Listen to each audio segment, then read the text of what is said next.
Good morning! Susot ko ngayon itong aking itong bago kong apron. Sabi, real cook, wear purple.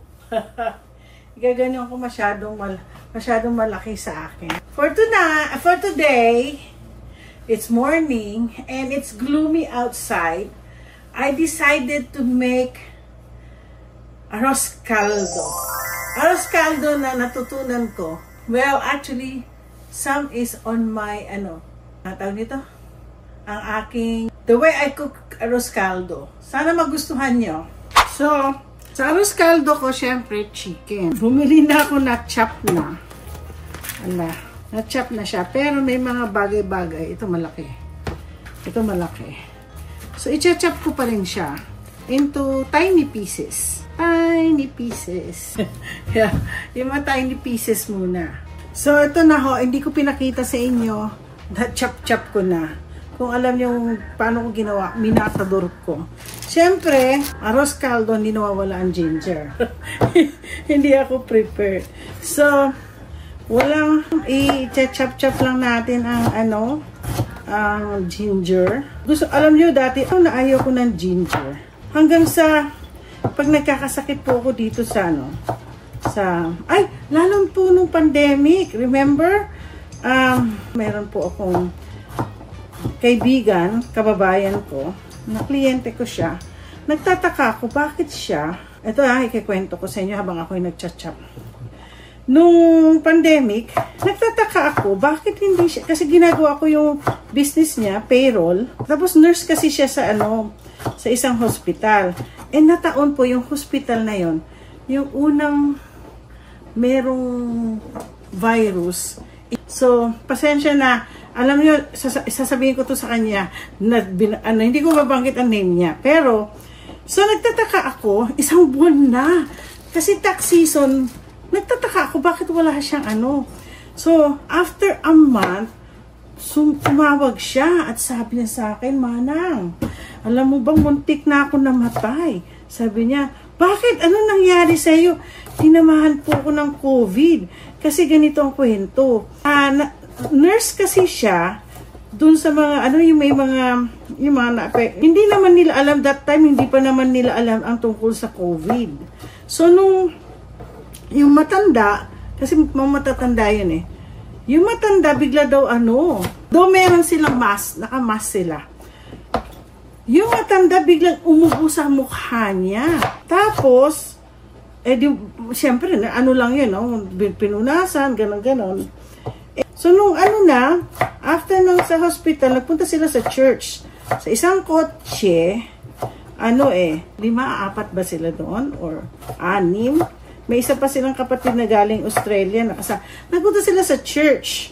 Tapos, nung pagtaas ng church, heto na, may tumawag ang hospital na baka maging carrier sila ng virus. So, totoo nga. Alam mo, nag-COVID siya, mabuti ka mo. Itong ading ko, may adult family home. So, marami siyang bahay.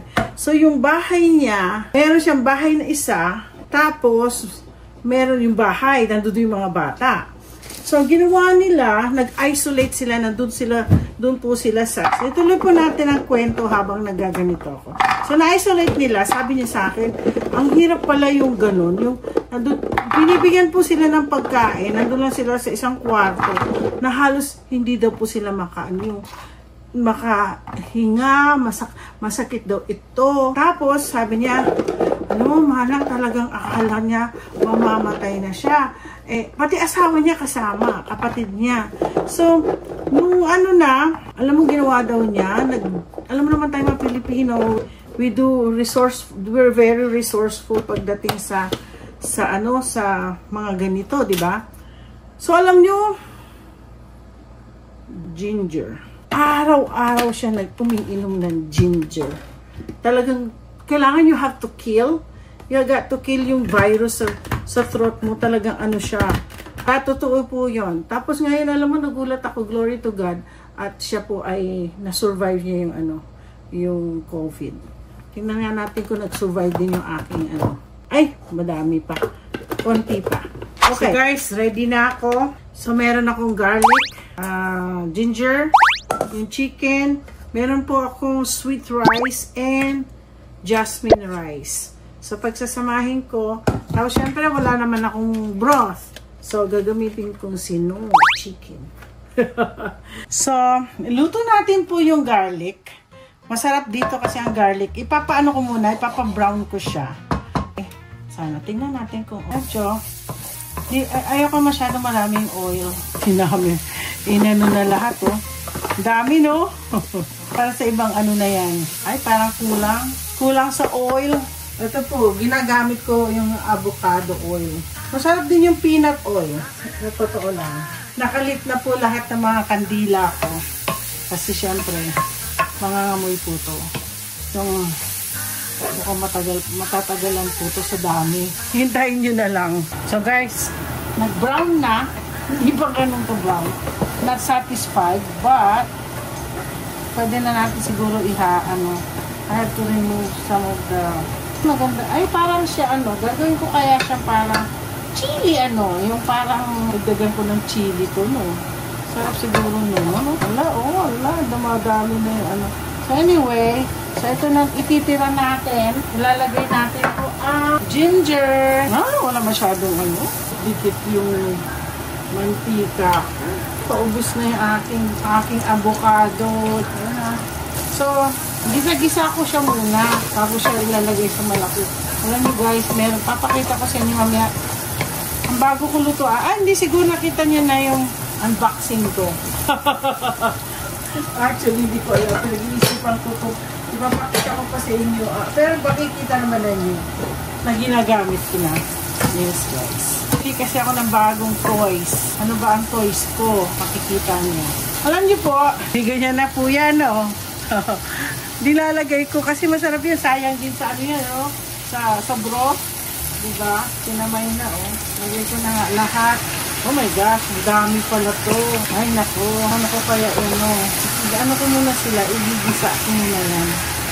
Dito, bago ko ilalagay sa malaki-laking container. Lutuan. Kaya ako muna silang dito. Sila na muna. Another way pa ako. Alam mo minsan ginagawa ko, ina-adobo ko muna ito. Tapos, saka ko siya, sa arroz caldo. Dati kasi meron din ako negosyo nung araw, lugawan na nalugi. Pag napanood dito ng mga kaibigan ko taga PLDT, pagkakasabi niya, lugawan na nalugi. Alam niyo sa totoo lang, pag nagnegosyo po kayo, solohin na lang yun. Huwag na po kayo mag-partner. Huwag po kayo, alam niyo, maawain tao din kasi ako. Tumutulong lang ako. Single mom, tinutulungan ko. Sabi ko, sige, mag-partner tayo. Not knowingly, nagmamajong. So, mo, sa totoo lang, Pero mga kapatid nun, mga Christians din. Pero siya ang pinagpipray ko na maging. Yun, isang hindi maganda pag nagme-mentor ka. Kailangan talaga you really have to seek God's will. Kasi kamajong yun ang nanay ko. Inaawa kasi ako single mom. Sabi ko, yun pala. Ganun pa rin. Okay lang magmajong siya, kaya lang talagang ininegosyo. Ako lahat kasi kung gumastos ko Kaya medyo, pag naalaala ko ang luga, ang arroz caldo, ang aking business na nalugi. So, nilagyan ko ng konting flavor ng yung tinola mix. Paano maging tinola mix siya. So, lalagay ko ang jasmine rice. Samasamahin natin. Lalagyan na po natin ang tubig namin. Pag samasamahin ko, 1 cup lang po. Ito na naman. Nandito na naman ako sa 1 cup. 1 cup talaga. Promise. Tapos, yung sweet rice. Samasamahin natin. Halo-halo. Hahalo-halo natin sila. Buti pala kumakasya dito sa ko. Ayan po. Yan. Ngayon, sige, lalagyan na nga natin po ng tubig. Kaya mag-alala, ginaganyan ko, mix lang po siya. So, ganyan lang po. Pakuloan ko ng konti, tapos ililipat ko na sa malaking container. Pero alam nyo, Yan. Nasa inyo yan kung gusto niyo damihan. Kasi 1 cup lang ako eh. Yan. Ano pa ba nakalimutan ko? Alam niyo minsan. Ah! Doon na lang sa isa. Yung chicken bouillon. Doon sa isa. Kumukulog dito. So, ilalagyan ko to ng bouillon. Papakuluan ko. Ililipat ko dito sa aking bagong toy. Ito po yung sinasabi ko sa inyong bago kong toy na binili ko kahapon. Di, last week pa. Oo, yan ang bago kong toy. Nag-i-invest po kasi ako sa healthy living. Huwag niyo nang itanong kung ano. Ay, isasama ko ba dito yung unboxing? So, hintayin lang po natin, pakuluan ko yan. At ilipat ko na yung arroz caldo. Arroz caldo mix. Okay, tatakpan natin. Takpan natin. And one thing I forgot. I wanna put yellow. I want to make my arroz caldo be yellow. So, I have achuete. Kay Mamacita. Actually, I use this sa palabok ko. You know. Masyadong nilipat ko na. Ito na lang gagamitin ko ngayon. Di pa masyado. Gusto ko yung damihan ko na nga. Para, gusto ko maging yellow to eh. Achuete. Bukap. Na ako. Dito gagamitin ko. Final, maglalagay ako ng patis. Ito na po ang aking arroz caldo. Papakita ko sa inyo. So, ginawa, nilagyan ko ng achuete para nagking kulay pula. Instead na kulay yellow. Pero parang yellow na rin siya. O, diba? So, here's my arroz caldo. I'm gonna try it later. So, let me try this. Ito po, Huwag kayo mag-alala, may kandila ako dito. Kasi, alam niyo, ayaw ko maging amoy ulam yung aking bahay. So, I'm gonna try.